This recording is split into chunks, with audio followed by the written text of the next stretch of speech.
Hello, I'm Seema and welcome to part 36 of the chapter Equilibrium. In this video, I'm going to cover two small subtopics. The first is di and polybasic acids and polyacidic bases. And the second subtopic is the factors that affect the acid strength. Not wasting any time, let us move to the first subtopic. What is a di and a polybasic acid? In the previous video, I told you about a monobasic acid. I told you that a monobasic acid would be an acid that releases one proton when you put it in water. And any acid that releases just one proton is a monobasic acid. Mono means one, basic is actually, it turns into a conjugate base, therefore it releases only one proton. So from that definition, it's easy to guess what would a di and a polybasic acid be. A dibasic acid would be one that releases two protons when you put it in water, and a polybasic acid would be one which releases more than two protons when you put it in water, or it contributes more protons when you put it in water. So instead of calling it a polybasic acid, you could call it a polyprotic acid too. On the other hand, you have polyacidic bases and diacidic bases. The definition, you can extend it to bases. What is a base according to Arrhenius definition? Anything that releases OH negative ion in water is a base. So if it releases one OH negative ion in water, would be a base. So if it releases one OH negative ion, we would call it a monoacidic base. If it releases two, it would be a diacidic base. And if it releases more than two, we would call it a polyacidic base. Now we'll study only about the di and polybasic acids. We will not be studying the polyacidic bases, not because we are skipping this. It's just because the only difference between an acid and a base is that releases a proton and that releases an OH negative ion or acts as a proton acceptor. The theory or how it relates to equilibrium, or what we are going to study in terms of equilibrium, is the same whether it's an acid or a base. So we'll take acids and understand this topic in terms of equilibrium. Here are some examples of di and polybasic acids. Oxalic acid is C2H2O4 is the general formula, and the actual formula is COOH whole twice. Both the hydrogens in the COOH, they can be released as protons in water. Therefore, this is a dibasic acid. It can release two protons in water. Sulfuric acid has two hydrogens, therefore it can also release two protons in water, therefore it's a dibasic acid. H3PO4 on the other hand can release three protons in water, therefore it would be a tribasic acid. So from this these are examples of di and polybasic acids. So what are these acids? These acids have more than one ionizable proton, that is, they have more than one hydrogen which can be released. The molecule can ionize and release that hydrogen as a proton. So they have more than one ionizable proton and are called polybasic and polyprotic acids. They are called polybasic or polyprotic acids. Now here's an example we take of a dibasic acid. H2X, where X is the anion, it could be sulfate, it could be carbonate for carbonic acid. So H2X, when it dissociates, the proton donation takes place in two steps. In the first step, one proton is lost, and therefore we have an equation for that.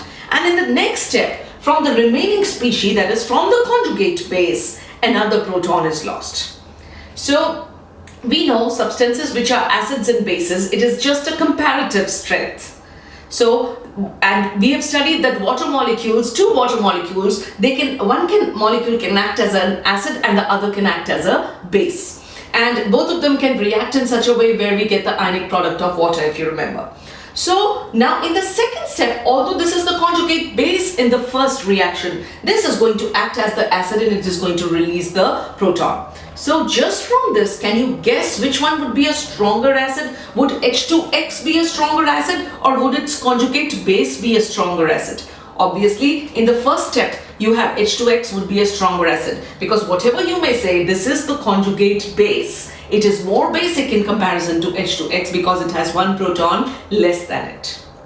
Right? Also, what was the definition of a base? A base is anything which is negative. And what is an acid? An acid is basically anything that is positive. So, in the first step, H2X releases one proton and results in the formation of its conjugate base, which is HX negative. In the next step, HX negative releases a proton and results in the formation of its conjugate base, that is X2 negative. If we wrote down the equilibrium constants or the ionization constants or the dissociation constants for these two steps separately, we would write them as Ka1 for the first step. K is the ionization constant, A is for the acid, and 1 is the first ionization constant. So we would get, what is the ionization constant? The concentration of the products divided by the concentration of the reactant. That is what we get here. H positive into Hx negative upon H2X. And the equilibrium constant or the ionization constant for the second reaction, Ka2, that is the second ionization. Now, first ionization has occurred. We call this the second ionization. The second proton is being released. So the second ionization constant would be the products here, H positive into X2 negative divided by Hx negative. Now, as I told you, logic tells us that since this itself is the conjugate base of the first one, it is a weaker acid. Since it is basic in comparison to that, it is a weaker acid. So the second, what would you expect? The ionization constant of which one would you expect to be higher? You would expect the ionization constant Ka1 to be higher than the Ka2. Why? Because what is ionization constant? It is the ratio of the concentrations of the products to the reactants. So in the first step, there will be more products, but in the second step, the reaction does not take place that readily. Therefore, the concentration of the products would be lesser and the concentration of the reactants in comparison to this would be more. Therefore, the value of Ka2 would be smaller. The value of Ka2 would be smaller because you have a greater denominator here. So we find if we had Ka3 like in H3PO4, if we had a triprotic acid or a tribasic acid, then Ka3 would have been even smaller than Ka2. Why? Because removing the third proton from a 2 negative charged ion would be even more difficult. So what do we understand from this? That higher order ionization constants. Higher order means this was the first order, second order, third order. So you would call higher orders would be the higher. As you keep going, removing more and more protons, every step has a higher order of ionization constant.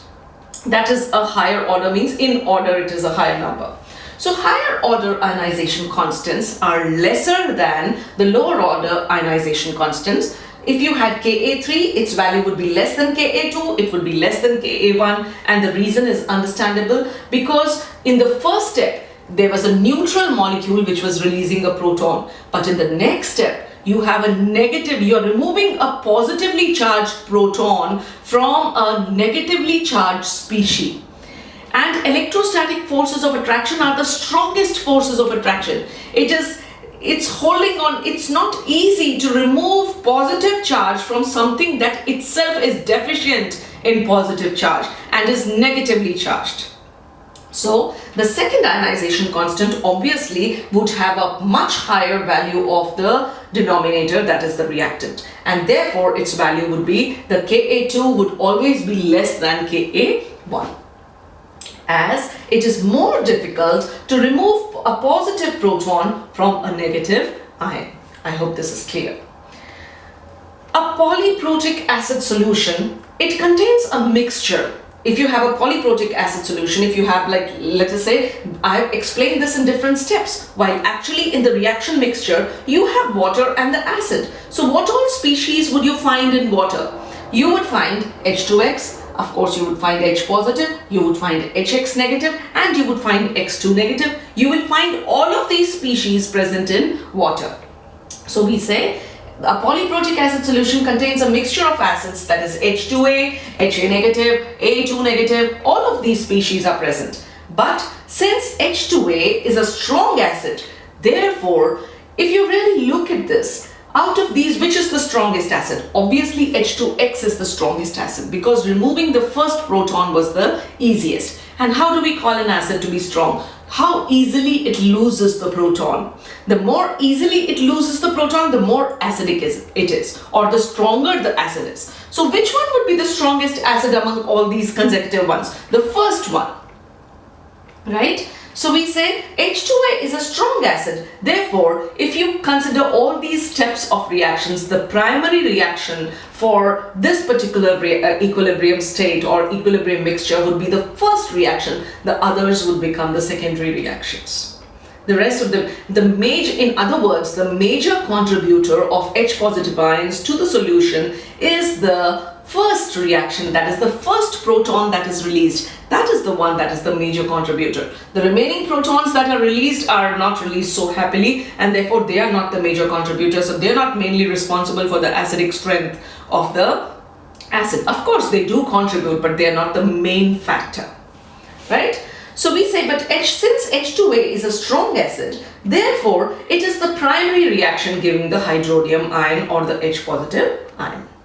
So the same concept would extend to polyacidic bases. Only you will now imagine that to be, let us say you have AOH and OH whole twice, OH whole thrice, like aluminum hydroxide is AlOH whole thrice, and magnesium hydroxide is MgOH whole twice. So you would have di and polyacidic bases, and the concept is the same. So now let us move on to the next subtopic, that is the factors affecting acid strength. What are the factors that affect the strength of an acid? There are two main factors. We have studied about pH. We know that there are the acidic strength of substances, or how basic they are. You can measure it or give it a value on a scale of 1 to 14 on the pH scale. And you would know if the substance has a pH of 7, it's neutral. If it is less than 7, it is acidic. If it is more than 7, it is basic. The further and further the value moves away from 7, the more acidic or basic is the solution. We know that. That's just a measurement, right? But what is it that makes a substance? How would you tell what makes an acid more acidic or less acidic? What are the factors which determine that this substance is going to be more acidic? There are two main factors that affect the acid strength. The first one is the strength and the polarity of the HA bond. The first is the strength of the HA bond, and the second is the polarity of the HA bond. Now what do we understand from the strength? There's a friendship, okay? A bond is a friendship. How strong is the friendship? You want to break the bond in order to cause the ionization. The stronger the friendship, the more difficult it is to break the bond. So the strength of the bond will decide whether the substance, that particular compound, the bond between what? Between hydrogen and the remaining molecule. Because it is that bond which it is attached, the hydrogen has to be released. So that the strength of that bond and the factors that affect the strength of that bond, that strength is going to determine how strong the acid will be. And the second is the polarity of HA bond. We know that water is an ionic solvent or a polar solvent. We would not call it ionic, it's a polar solvent. And anything which is ionic in nature, it is possible to separate it in an ionic solvent. So the more polar, if you see oil, when you put oil in water, both water and oil are basically covalent, and water is ionic, slightly polar, therefore they remain separate. But if you put salt in water, the sodium and the chloride ions, they separate out and they get dissolved completely in the water solution. So this removal of the proton would be easier if the HA bond is more ionic in nature. The more ionic it is, the easier it is to remove it. So the polarity, the more the difference between the electronegativities of the two atoms, that is H and A, the easier it will be to remove the H positive ion from it. Let us understand this in terms of the periodic table now. Let me first read this part. The extent of dissociation of an acid. Extent of dissociation would say the greater the extent, the stronger is the acid. So the extent of dissociation of an acid depends on the strength and the polarity of the HA bond. Lower the strength easier it is to break the bond. And greater the polarity, larger is the charge separation. The more polarity means the greater is the positive is more positive, the negative is more negative. The greater the charge separation, the more easy it is to cause a cleavage or to break the bond. And which means the easier it is to break the bond, the stronger is the acid. The first bond that was to be broken was the easiest. So that was the reaction which contributed towards the acidic character mainly. So we said the easier it is to break the bond, the stronger would be the acid. So in terms of the periodic table, as you go down a group, in a group, what do we notice? In a group, for example, we have fluorine, chlorine, bromine, iodine, astatine. And as you go down the halogens, what is happening to the size of the atom? Fluorine is the smallest, chlorine is larger, bromine is still larger, iodine, because as you go down, one shell increases. And the size of the atom increases. Hydrogen is the same. But the anion, the size of the anion is going on increasing as you go down the group. And what happens as a result of that? The size, since it is increasing, the greater the size, the greater would be the acid strength. Why? As the size increases, when there are two little girls who are friends and they're walking, they literally walk hand in hand because they're little and they can just put their arms around each other. Hand in hand they're walking, and you can't break the friendship of those little girls who play with dolls, And so these two girls who are little doll put hand in hand, you would not have the heart to break their friendship. So, and therefore they are very close. And therefore it's not possible to break their friendship. But HCl, chlorine is slightly larger. So they are a little bigger, now they are, let us say, 10 to 13 years old. They still hold hands, but they keep a little distance also. So it becomes slightly easier to break their friendship. And then you have HBr. When you come to kind of 11th and 12th, you're still further away. You don't really like to stick to each other. You like your own space. And the friendships they have now, I would never comment on your friendships. I'm sure you have very close friendships. It's just an example. So now when the distance is more, it's easier to break the bond. And when the size in iodine is so large that you're literally barely touching the fingers of each other, at that point all you have to do is just give it a mild push and the bond breaks. So the larger the atom, the easier it is to break the bond. And the easier it is to break that bond, the stronger is that acid. So as you go from top to bottom in a group, we find the size of an atom increases, as a result of which the bond, when it forms a bond with the proton, the acid strength, it increases because it becomes easier and easier to remove the proton when it is further away from the nucleus of the negatively charged atom. As you move in a row, that is in a period, we find in this case the size of atom, the decrease in the size is very, very little, and therefore it is not the main factor that decides the acidic strength. As you move from left to right, it is the polarity of the bond which undergoes more change in comparison to the size. When you go from top to bottom, the size, there's a drastic change in the size because one shell is adding up. But when you move from left to right, the size is decreasing only slightly because electrons are adding to the same shell. But it is the polarity, the electronegativity of the substances goes on increasing as we move from left to right. The electronegativity increases, and hydrogen, if you know, is in the beginning. So hydrogen has a fixed electronegativity, but as you move from left to right in the period, the electronegativity of the next member is even more, it becomes more and more negative. So the difference, the polarity, it increases. The molecule becomes more and more polar, and I just told you, the greater the polarity of the bond, the stronger the acid, because the more ionic it is, the easier it is to ionize it. The more ionic the compound is, the easier it will be to separate the ions. So in a row or a period where HA is the bond polarity, in this the bond polarity of HA is the deciding factor. So you have methane, you have ammonia, you have water and hydrogen fluoride. So methane is the weakest acid and the ammonia is slightly stronger than that. Water is even stronger than that, because we know ammonia is actually basic in nature.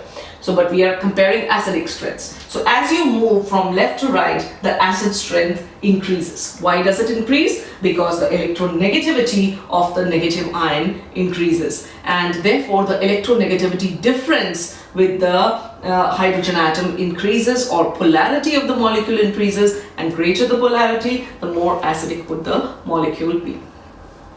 So this was all for today's video. If you found it helpful, please give it a thumbs up, subscribe to my channel, recommend it to your friends, and please keep returning for more videos in chemistry. Thank you for watching, and bye-bye for now.